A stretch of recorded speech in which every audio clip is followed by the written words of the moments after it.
자, 3강 들어갑니다. 3강. 성경을 읽으면서 목사님들이 이런 얘기를 해요. 어떤 성도들이 목사님에게 찾아와서 왜 그러냐, 왜 그러냐, 왜라는 질문을 하면서 성경을 읽으면 안 돼. 믿음으로 읽어야지.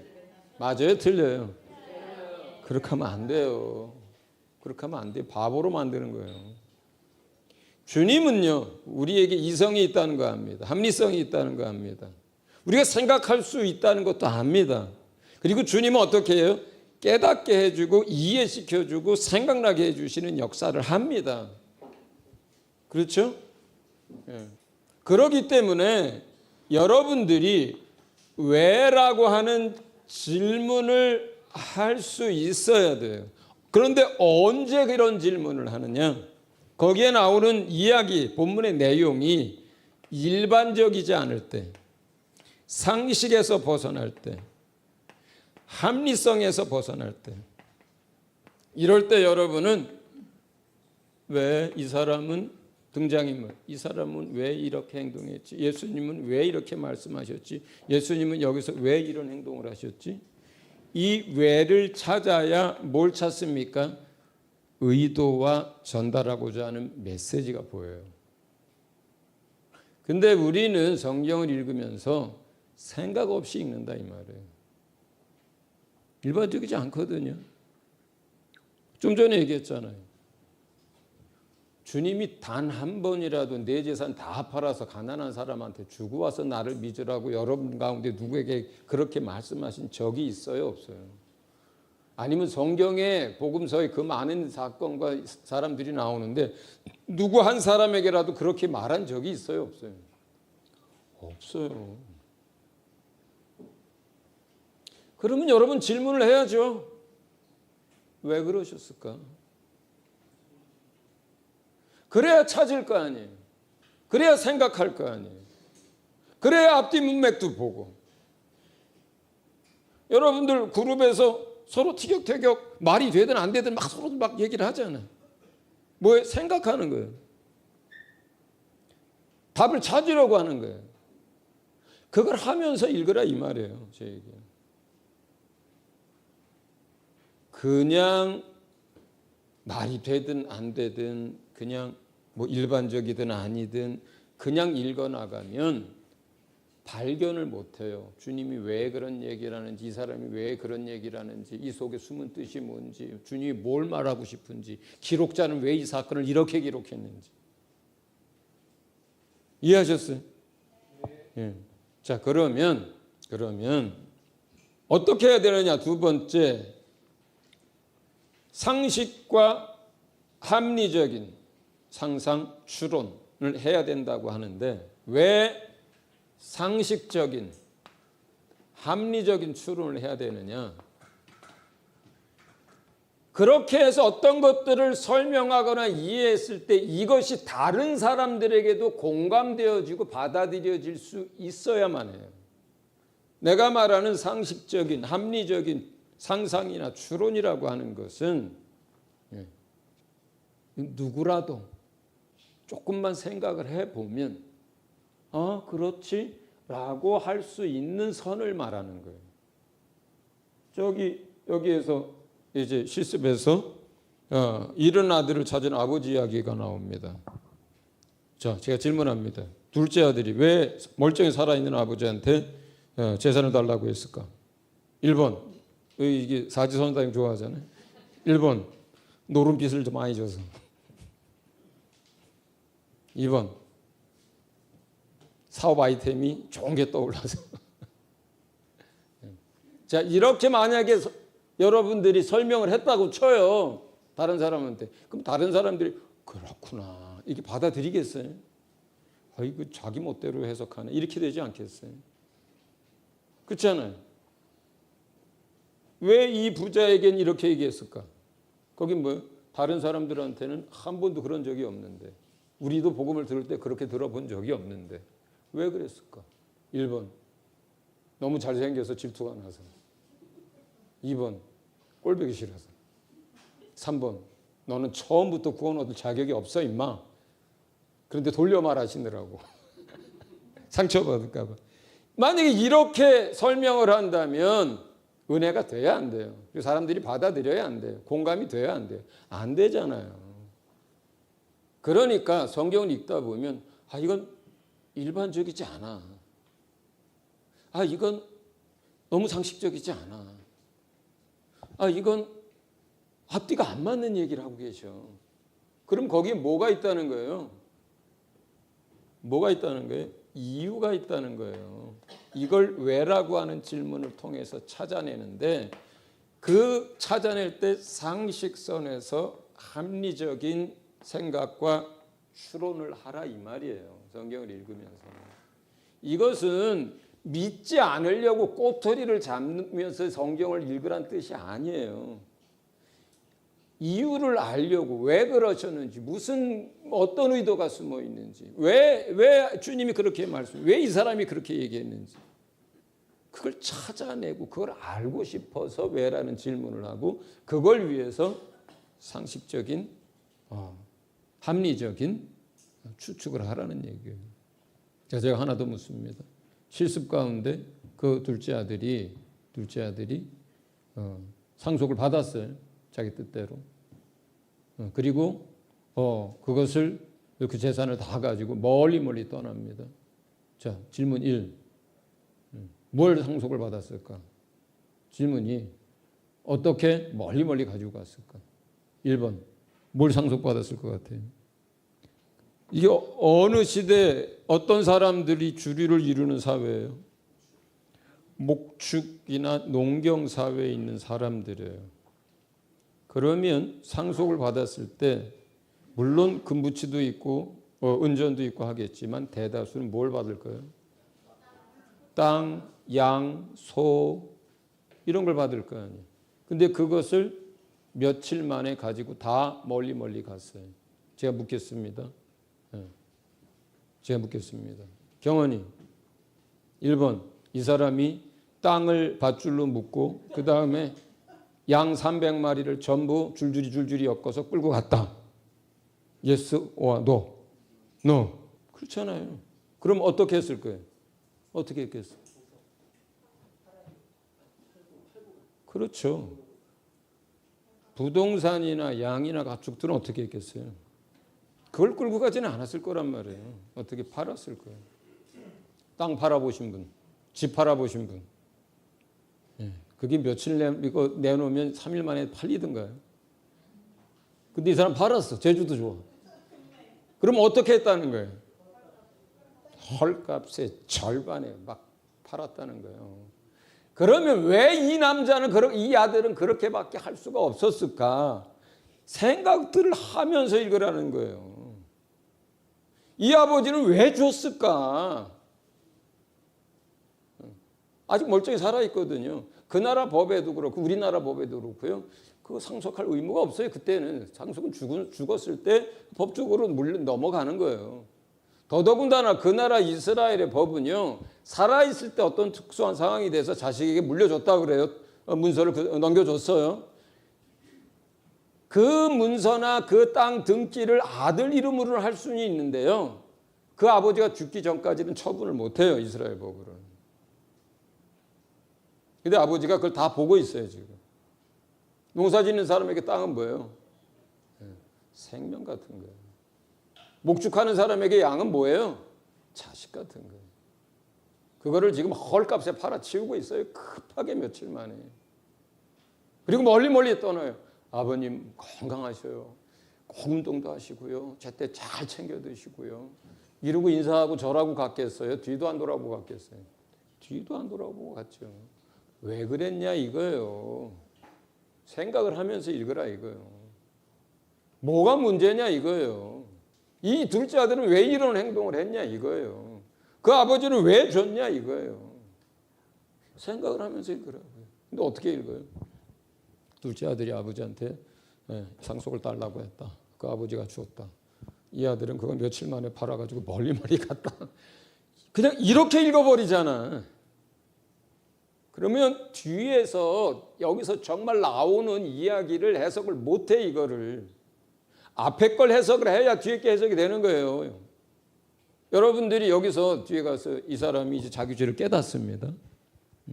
아버지와 하늘과 아버지께 죄를 지었다 그래요. 이 사람이 깨달은 죄가 어떤 거예요? 그냥 쭉 읽어나가면 그 돈 가지고 멀리 가서 허랑방탕하게 산 거가 이제 죄를 깨닫고 회개했다고 하겠죠. 그렇죠? 예. 허랑방탕하게 살았던 거. 노름하고 또 이제 뭐 여자들하고 이렇게 문란하게 살고 생활 엉망으로 무절제하게 살고. 근데 이 사람이 하나님 앞에 지은 죄, 그리고 이 사람이 정말 깊이 회개해야 되는 죄의 제목이 뭐예요? 뭐예요? 그 사람이 허랑방탕에 산 그거예요? 보통은 우리가 예수 믿을 때 회개하라 그러면 그런 거 회개하죠. 그렇잖아요? 그런 거 회개합니다. 근데 이 여기 본문에서 정말 하고 싶은 얘기가 뭐예요? 이게 누구와 누구에게를 빗대어서 하는 거예요? 비유로.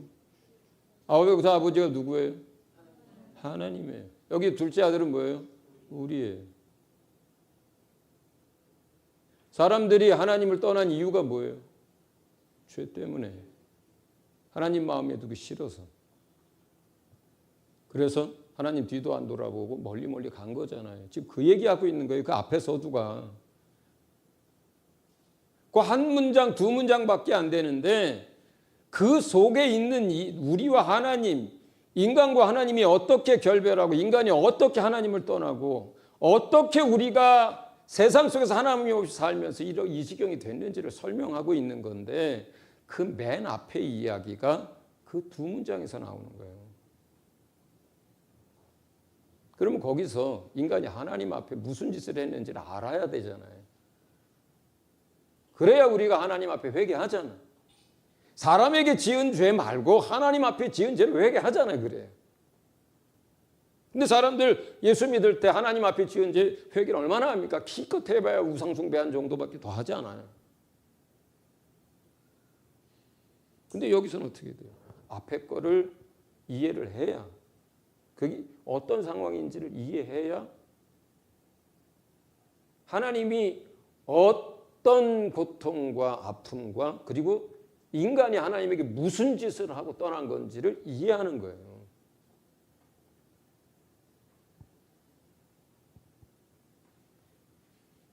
묻습니다.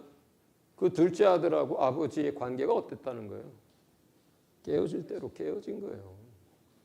그래서 뒤도 안 돌아보고 하루도 더 아버지하고 있기 싫어서 숨 막히고 정말 모든 얘기가 다 잔소리 같고 나를 올가매는 것 같고 한시도 그 앞에서 같이 있고 싶지 않고 숨도 못 쉬겠고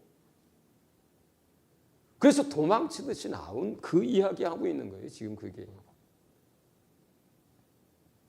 근데 이런 해석들을 들어가려면 어떻게 해야 되는 거예요? 그 앞에 일반적이지 않잖아요. 멀쩡히 살아있는 아버지한테 상속해달라고 하는 자식이 어디 있어. 그런데 그 건강한 아버지가 세월이 지나서 돌아올 때까지 건강하게 살아 계셨거든요. 자식이 달란다고 그냥 덜컥 줘요? 그런 아버지가 어디 있어. 근데 주잖아요. 근데 받았는데 그 며칠 만에 헐값으로 팔아버리고 가잖아. 이유가 있을 거 아니에요. 이게 전부 다 상식적이지 않은 일들이 벌어진 거예요. 여기 지금.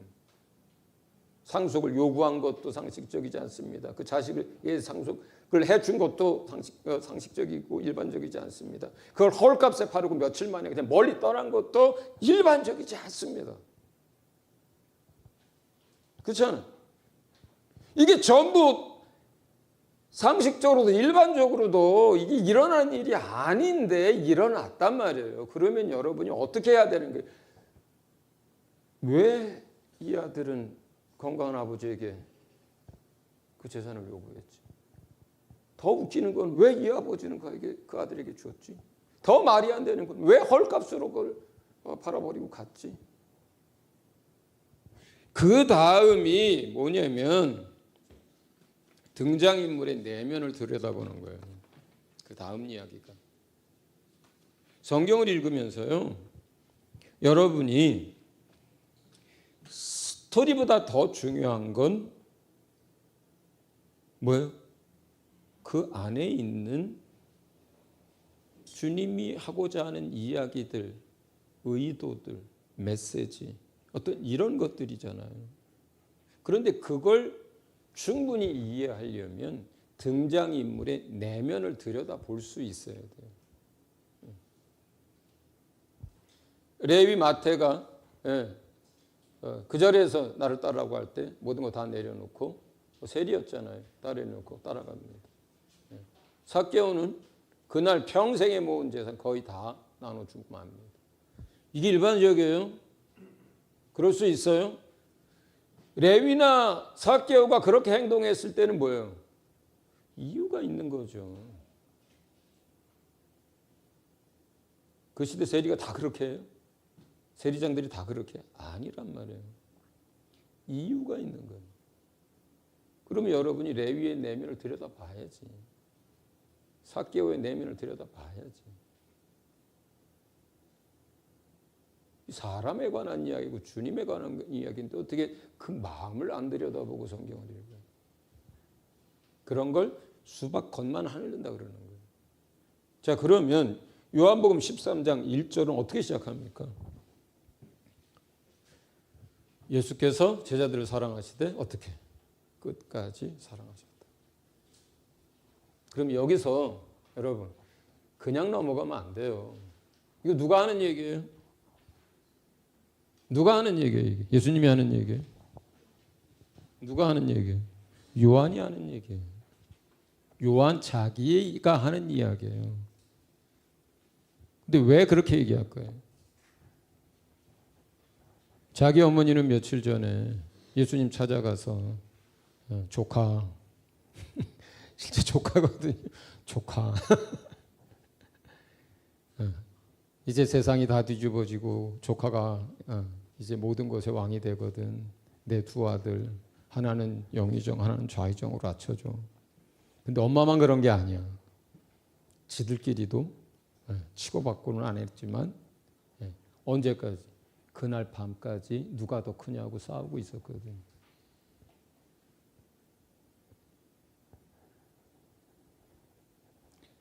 (13장 1절의) 고백. 그때 한 고백이 아니에요. 이 요한복음 쓸 때 한 고백. 언제? 예수님 죽으시고 부활하고 수십 년이 지났어. 사도는 자기가 혼자밖에 안 남았어.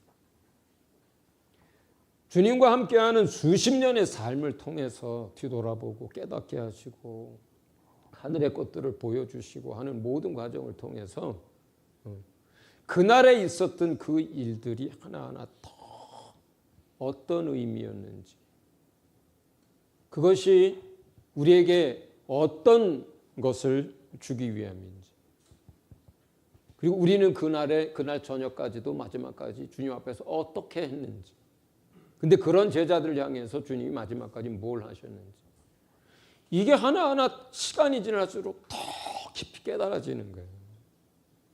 더 깊이 깨달아지는 거예요. 그러면 요한복음 13장 1절을 읽을 때 누구의 내면을 들여다봐야 하는 거예요? 요한의 내면을 들여다봐야 하는 거예요. 요한이 그렇게 고백한 거예요. 그가 주님이 우리를 사랑하셨는데 끝까지 우리를 사랑하셨다. 우리는 그때 어떻게 했는가? 우리는 마지막까지도 누가 크냐고 싸우고, 우리 가운데 하나는 배반하고 뒤돌아서고, 누구는 돈 받고 팔고, 우리는 그렇게 했건을, 그리고 그날 다 도망가고, 그리고 주님이 마지막까지 우리의 발을 씻기시고 마지막까지 정말 영요 생명이신 그 놀라운 그 하나님의 그 놀라운 진리들을 마지막까지 하나라도 더 가르쳐 주려고 또 그의 삶을 정리하면서 그렇게 할 때 우리는 알아듣지도 못하고, 그럼에도 불구하고 그 다음 나온 얘기가 뭐예요? 그가 식사 중에 웃옷을 벗으시고 수건을 허리에 차고 물을 가져다가 제자들 한 사람을 한 사람의 발을 씻겨주셨던 이 얘기를 시작하는 거예요.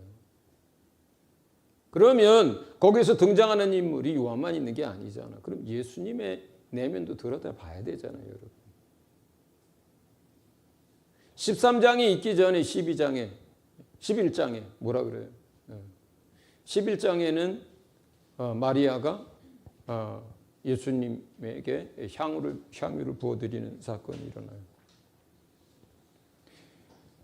마리아는 예수님을 사랑함으로 그리고 예수님에게 가장 좋은 것으로 가장 귀한 것으로 그분을 섬기고 싶어서 했어요. 그런데 예수님의 마음은 계속 무엇으로 눌려 있고 어떤 가운데 있었어요? 죽음에 대한 것, 고난에 대한 것. 그래서 마리아의 향유를 나의 장사를 예비한 것이라고 받아들이신 거예요. 그 주님의 마음 상태가 그 상태 며칠 후에 일어날 그 일로 인해서. 그리고 12장에 어떤 얘기를 해요? 내 마음이 민망하고 내 마음이 너무 괴로워서 내가 무슨 말을 지금 할 수 있겠느냐. 12장에 그렇게 나와요. 그리고 13장으로 넘어간 거예요. 그럼 주님의 마음은 계속 어떤 상태예요? 그가 지어야 할 십자가, 고난, 그 죽음 이러한 것들로 인해서 눌려있고 상하고 말도 할 수 없는 상태에 있는 거예요. 그런데 묻옷을 벗고 그리고 수건을 허리에 두르고 제자들 한 사람 한 사람의 발을 씻기고 계신 거예요. 소망을 담아서 사랑을 담아서 그의 삶이 무엇인지 가르쳐 주려고.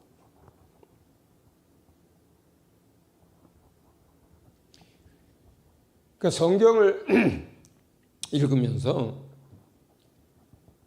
그 사건 속에 등장하는 사람들의 내면 그리고 예수님의 마음 그 상황들을 이해해야 그래야 그분이 우리에게 하신 일들 그 가르침 또 그 행하신 일들이 얼마나 소중하고 얼마나 아름답고 그것이 얼마나 엄청난 것인지를 깨닫습니다. 그냥 예수님이 제자들의 발을 씻겨주셨어. 베드로는 깜짝 놀라서 안 된다고 했어. 근데 그렇게 되면 너하고 나하고 상관이 없다 그랬어. 이렇게만 읽어나간다면 뭐예요? 얼마나 드라이해요. 그냥 그날 저녁에 예수님이 발 씻겨줬던 얘기로 끝나버리잖아요. 그렇잖아요.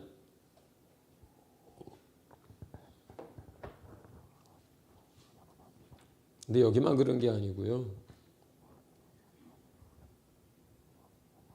성경 전체가 그래요. 성경에 나오는 사람. 이번 주 수요일날 이제 모세에 관한 이야기를 손 목사님이 했어요. 모세 내면을 들여다봐야만 하죠. 모세가 무슨 마음이었을까? 무슨 마음으로 그 반역하는 백성들 앞에 무릎을 꿇었을까? 그리고 그 반역하는 백성을 살려달라고 할 때 모세는 무슨 마음이었을까? 그죠? 끊임없이 불평할 때 모세는 어떤 마음으로 하나님께 나갔을까? 그 민족을 대할 때 어떤 마음이 들었을까? 구약이고 신약이고 다 똑같습니다. 예레미야가 왜 그렇게 우는지, 그래서 왜 눈물의 선지자라고 그렇게 얘기들 하는지. 이사야는 그 인간의 죄성으로부터 시작해서 구원과 그 하나님의 나라가 다 이루어지는 구속사를 다 봤어요. 그걸 다 설명하고 있어요. 이사야는 어떤 마음이었을까? 다윗은 어땠을까? 다윗의 시편 구구절절이 다윗의 마음과 다윗의 내면을 토로하고 있잖아요. 문학의 형식을 빌려서. 근데 누구에게 성경은 하나님과 사람 이야기예요. 사람에게 중요한 건 뭐예요? 겉모습 머리가 길다, 시다 이게 중요한 게 아니잖아요. 그 사람의 마음과 중심과 내면이잖아요. 그걸 읽어야 하는 거예요. 그런데 이것이 무슨 상담학을 배워서나 아니면 독심술을 배워서가 아니라 여러분이 사람이니까 그냥 여러분이 이해할 수 있는 선에서 그 사람도 생각해 보면 된다 이 말이에요. 이해하셨어요? 그냥 이게 무슨 소설 이야기 듣는 게 아니잖아요. 그죠? 자, 여러분, 말씀은요, 인간의 말하고 너무 달라요. 말씀이라고 하는 것은 영입니다. 말씀은요, 살아있어요. 말씀은 운동력이 있습니다. 운동합니다. 말씀 그 자체가 진리예요. 그게 뭐예요? 하나님이 그 형태로 존재하시는 거예요. 그게 하나님이에요.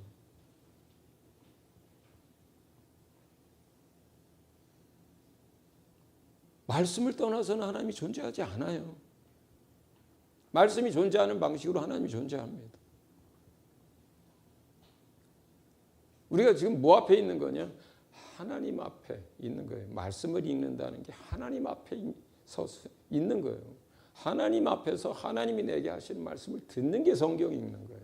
그래서 하나하나 꼼꼼하게 주님이 어떤 말을 연결할 때 무슨 말씀을 하실 때 꼼꼼하게 주의 깊게 듣는 거예요. 누구의 말이니까? 하나님의 말이니까. 하나님의 말이니까 순종하는 거예요. 하나님의 말이니까 그 말씀이 하나님이고 그렇게 해서 하나님을 아는 거예요. 성경을 읽는다는 건 그거예요.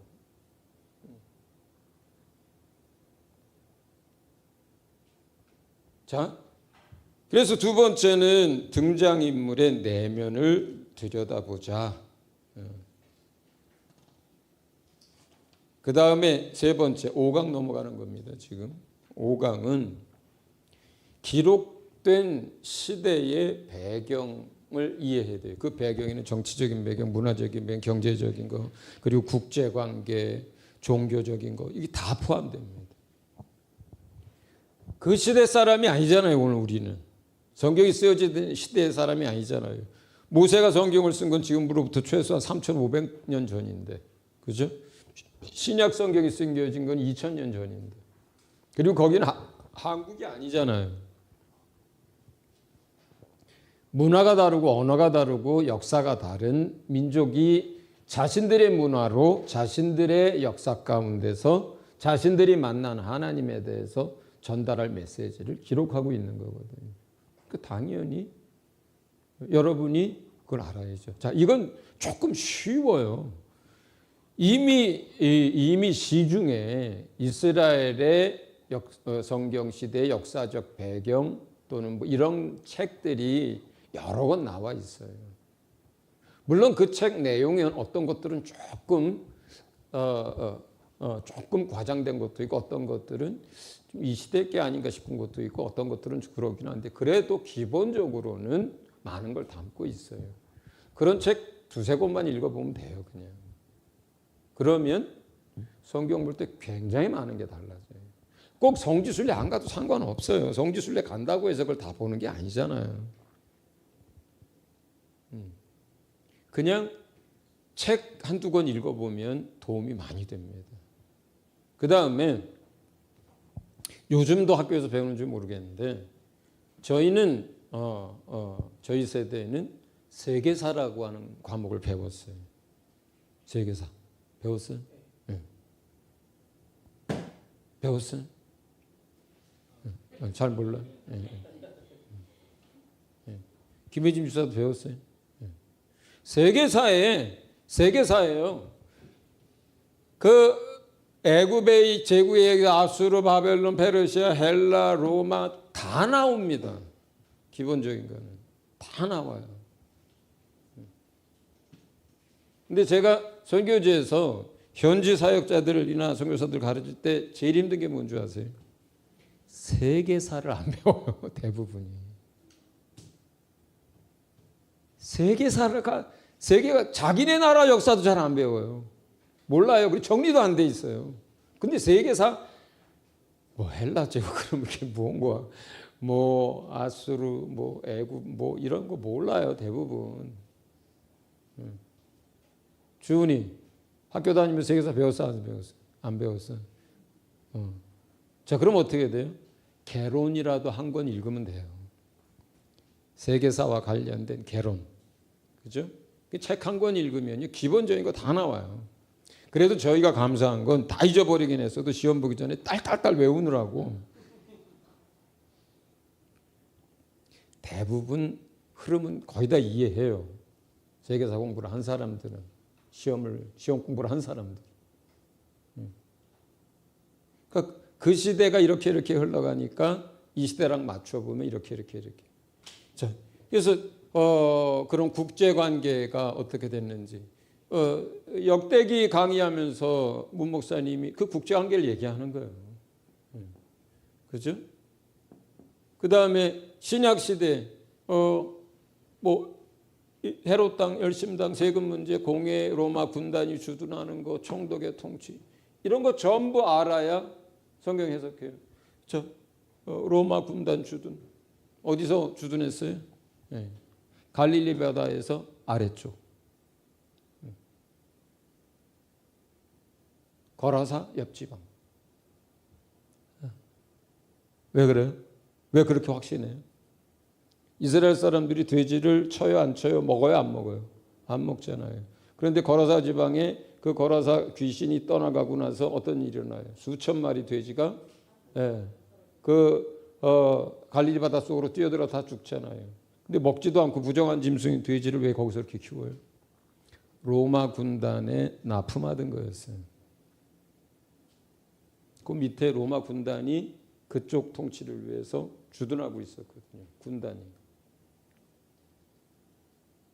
그렇잖아요.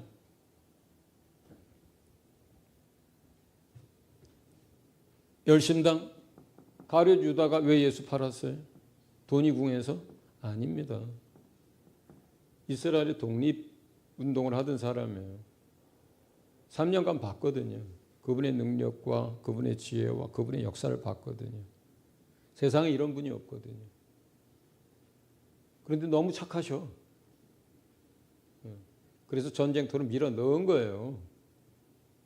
지도자들에게로, 로마 총독들에게로 밀어 넣은 거예요. 팔아버려가지고. 왜? 유다 생각에는 그렇게 되면 거기에 있는 지도자들 다 무릎 꿇을 거라고 생각했어요. 그런데 자기 생각대로 안 되고 반대로 돼버린 거예요. 그래서 목매달아 죽은 거예요. 돈 때문이라면 왜 죽습니까? 돈 받았는데. 그죠? 그게 열심당이에요. 헤롯 땅. 바리새인들하고 헤롯 땅들이 같이 작당을 해가지고 예수님한테 옵니까? 가이사에게 돈을 바치리까 말리까? 헤롯 땅은 로마의 앞제비 노릇을 하고 있는 거예요. 그 사람들은 세금 걷어가지고 로마에 바쳐가지고 거기서 또 이제 그 권력 밑에서 잘 먹고 잘 살려고 하는 사람들이에요. 세금 바치면 안 된다고 하면 큰일 나죠. 이 헤롯 땅들이 있는데. 근데 바리새인들은 보수주의자였던 거예요. 우리식으로 말하면. 애국자적인 민족주의자들인 거예요. 그들에게 입장은 뭐예요? 로마에 세금 내라고 가르치면 이거 로마의 앞잡이나 다른 게 아니에요. 그러니까 그런 배경 하에서 지금 그 세금 얘기가 나온 거예요. 그러니까 이런 문제, 공의회가 가지고 있었던 것, 이런 걸 알아야 되죠. 국제관계 알아야 되죠. 분파들이 있어요. 사두개파, 바리새파, 에세네파 전부 신구약 중간사 시절에 뿌리를 두고 있는 것들이 왜 생겼는지. 역사는 반복됩니다. 역사는 반복돼요. 마지막 날에 그래서 다니엘에게 말한 바 가증한 것이 서지 못할 곳에 서거든. 이거 뭐예요? 이 신구약 중간사에서 그때 일어난 일이에요.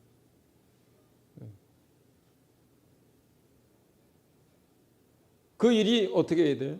마지막 시대에 똑같은 형태로 데자뷰 되듯이 똑같이 다시 생기거든요.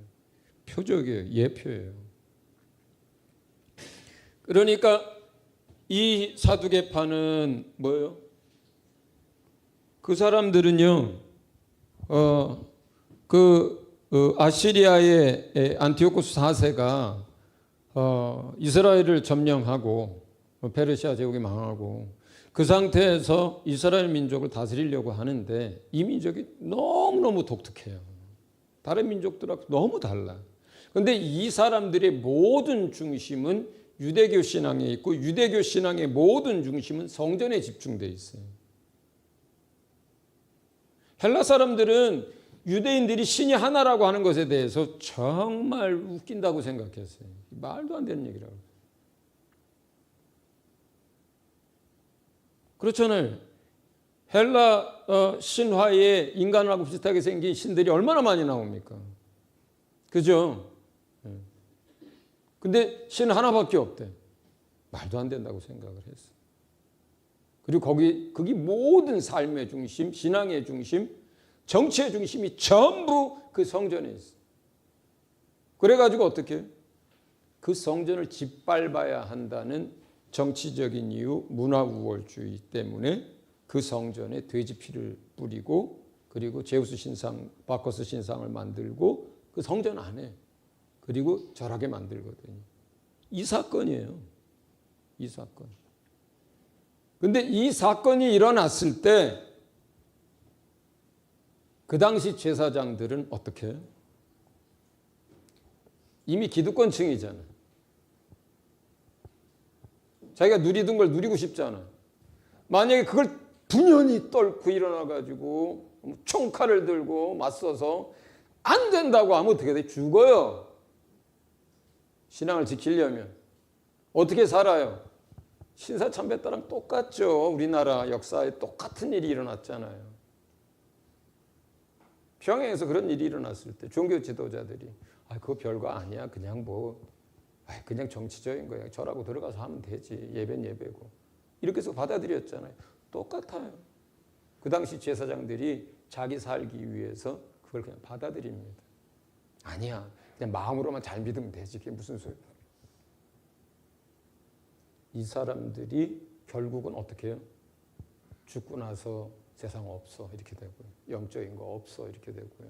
사는 동안에 하나님 복 받아 잘 살면 돼. 이렇게 만들어진 거예요. 신앙이 변질돼서. 그게 예수님 오셨을 때의 사두개인들이에요. 그게. 이 마지막 시대는 어떻게 돼요?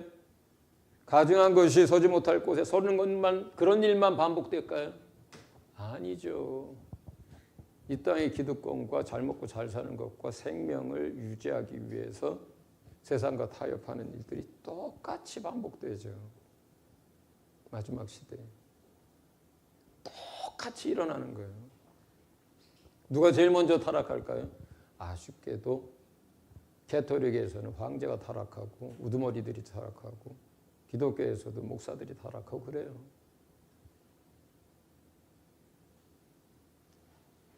왜 이스라엘이 멸망합니까? 여러 가지 이유가 있죠. 지도자들 때문이잖아요. 가장 큰 이유가. 그들이 백성 앞에서 잘못했잖아요. 그리고 백성도 똑같이 죄를 짓게 되잖아요. 이게 같이 일어나는 거예요. 그렇기 때문에 우리가 성경에서 유대교 분판이 신구약 중간산이 이런 것들을 알아야 이거는 조금만 여러분이 이게 책 한 권 읽고 조금 그냥 관심 갖고 요즘은 인터넷에서 검색만 해도 나오는 것들이에요.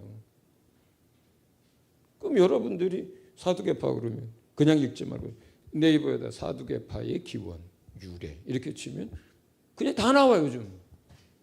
그것이 얼마나 정확하게 썼는지는 잘 모르지만 그래도 비슷하게 썼을 거 아니에요. 아니면 조그만 책 한 신구약 중간사 한 권 읽으면 그냥 끝나는 얘기들이 대부분. 근데 그걸 어떻게 조명하고 그것을 어떻게 성경에서 적용할 건가는 여러분의 몫이에요. 책이 이걸 다 설명하지는 않아. 그 당시에 예수님 있을 때요 학파가 있었어요. 뭐 샴마이 학파, 힐렐 학파.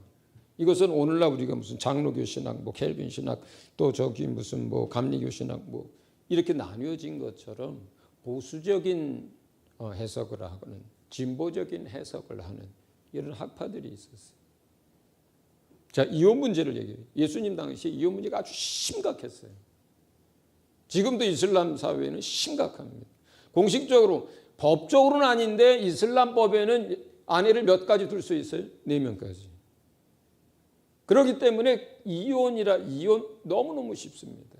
그냥 버리는 게 이혼이에요.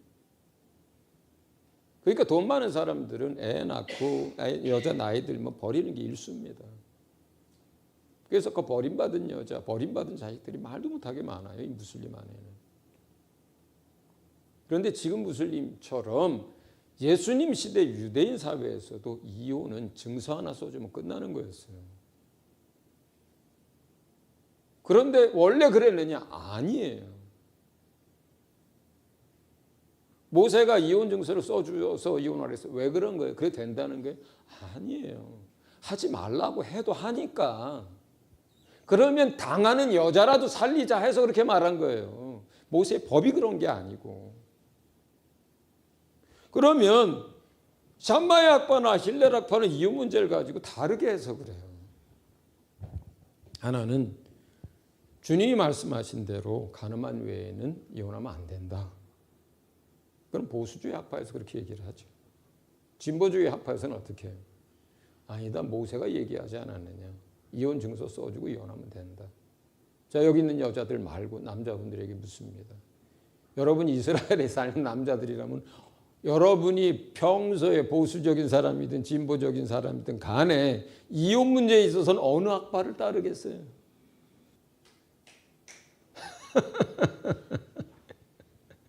어느 학파를 따르겠어요, 여러분이?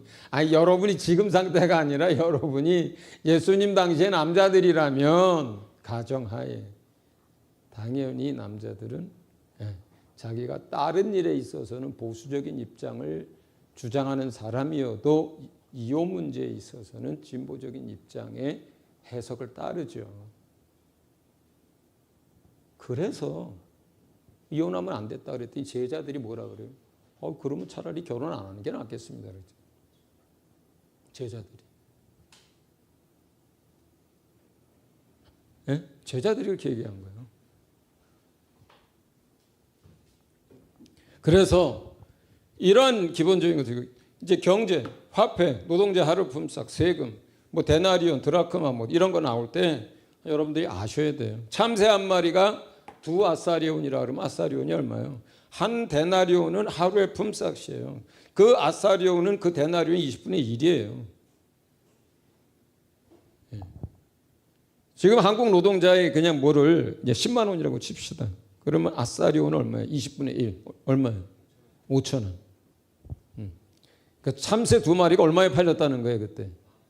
아니, 한 아사리온에 5,000원에. 맞죠? 아닌가요? 2아사리온이라고 했어요? 2개? 그러면 한 마리 5,000원. 달란트.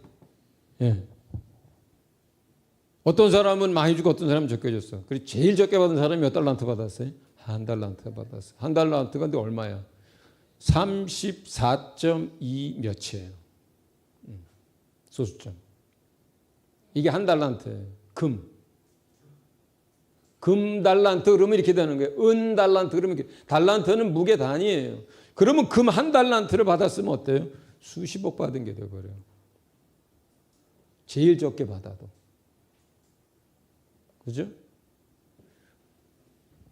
그러니까 계산하면서 읽으라는 거예요. 계산하면서 읽으라는 거예요. 그리고 여러분이 거기서 나오는 화폐나 어떤 이런 거는요, 그 기준이 뭐예요, 성경에서? 하루 품삯이에요. 근데 이거를 주석이 예를 들어서 이거는 34억 이렇게 설명하면 안 되는 거예요. 그건 지금 금 시세로 계산한 거죠. 그렇게 계산하는 게 아니에요. 성경에 있는 것들은. 어떻게 계산하는 거예요? 그 나라의 노동자 평균 하루 품삯을 기준으로 계산하는 거예요. 라오스에서의 한 달란트의 의미와 성경적으로 볼 때 한국에서의 한 달란트의 의미는 10배, 20배 차이가 나는 거예요. 해석할 때 그렇게 하는 거예요. 라오스에서 여러분이 성경을 가르친다면 여러분 노동자의 하루 일반적인 품삯이 얼마입니까? 그것이 한 데나리온입니다. 이렇게 하면서 그걸 쭉 가르치는 거예요. 계산을 할 때. 그래서 내가 주석은 뭐예요? 참고만 하라는 거예요. 그걸 오늘날의 금시세로 한 달란트는 얼마 이렇게 계산하는 거는 말이 안 되는 거예요. 대한민국 금시세만 해도요. 30년 전에 금 애들 돌 나가지고 금 한돈 해가지고 반지해 주는 거는 아주 어렵지 않았어요. 근데 지금은 너무 비싸가지고 할 수가 없어요. 그렇게 계산하면 안 되는 거예요. 그러니까 하루 품삯에 은은 몇 배, 금은 몇 배 이렇게 계산에 들어가는 거예요. 자, 이제 이런 시대적 배경을 가지고 성경을 읽어야 합니다. 자, 그래서 지금 3강 상식과 합리적인 추론 4강 이제 사람들의 내면을 들여다보는 것. 5강 기록된 시대의 시대적 배경. 이제 간단하다. 그렇게 해야 되는구나. 그리고 내가 조금 더 열심을 내서 책도 좀 읽고 좀 그래야 되는구나. 이 정도로 마치고, 자, 거기에 보면은 사실은 제가 신뢰를 들으려고 했던 것들이 있어요. 근데 지금 이제 시간이 없어서 제가 신뢰는 안 들었습니다. 세족식에 대한 신뢰도 있고, 또 누가복음 6장 안식일에 대한 신뢰도 있고 쭉 있습니다. 자, 그러면 숙제 내줄게요. 해오셔야 돼요. 내일 하루씩이나 시간이 있잖아요. 내일은 안 하잖아요. 토요일 날. 아유, 나도 일해요. 저 정말 지난주에 3일을 정말 땀 바가지로 흘리면서 얼마나 일했는데요. 저도 일해요. 다 합니다. 공부를 하든 일을 하든. 그러니까 우리 조 집사님이 힘들다 이거지. 그만하자 이거 지금. 자, 지금 제가 신뢰로 하려고 했던 것 중에 자, 이 페이퍼에 보면 4강의 신뢰 두 번째 이야기 나옵니다. 누가복음 6장 6절에서 11절 안식일 날 손 마른 사람을 고친 이야기 하나 있습니다. 이거 해석하세요. 자, 그 다음에 그 다음 페이지로 가면 문화 중에서 성경에 제일 많이 나오는 게 결혼 문화예요. 왜냐하면 주님과 우리가 신랑과 신부로 혼인할 대상이기 때문에 자연스럽게 결혼 이야기가 제일 많이 나왔어요. 자, 그러면 그 신뢰의 그 결혼 문화를 가지고 누가복음 22장, 요한복음 14장, 마태복음 25장 해석하세요. 그리고 그 다음에 저 뒤에 보면은 누가복음 15장 앞에 부분 얼마를 해석했습니다. 나머지 다 해석하세요. 어느 아버지 이야기. 3개를 주는 거예요. 3개 숙제를. 3개. 태영 형제님 주일날 숙제 검사 하겠습니다. 토요일날 일해야 돼서 못 오거든요. 은서 아니 주은이 네 해놓고 가세요. 나한테 문자로 보내세요. 중간에 가야 되거든요 그날. 김진성 형제님 주일날 나한테 숙제 검사 받으세요. 자, 지금 이 뭘 가지고 하는 거예요? 3가지 가지고 해석하라는 얘기예요. 3가지를 다 가지고 상식과 합리적인 추론을 사용하세요. 그 다음에 등장인물들의 내면을 들여다보세요. 3번째 시대적 배경을 고려해서 해석하세요. 모르면 네이버에도 치시고 또 뭐 구글에도 치시면 웬만큼 나옵니다. 근데 거기서 나오는 거를 다 100% 믿진 마세요. 참고만 하세요.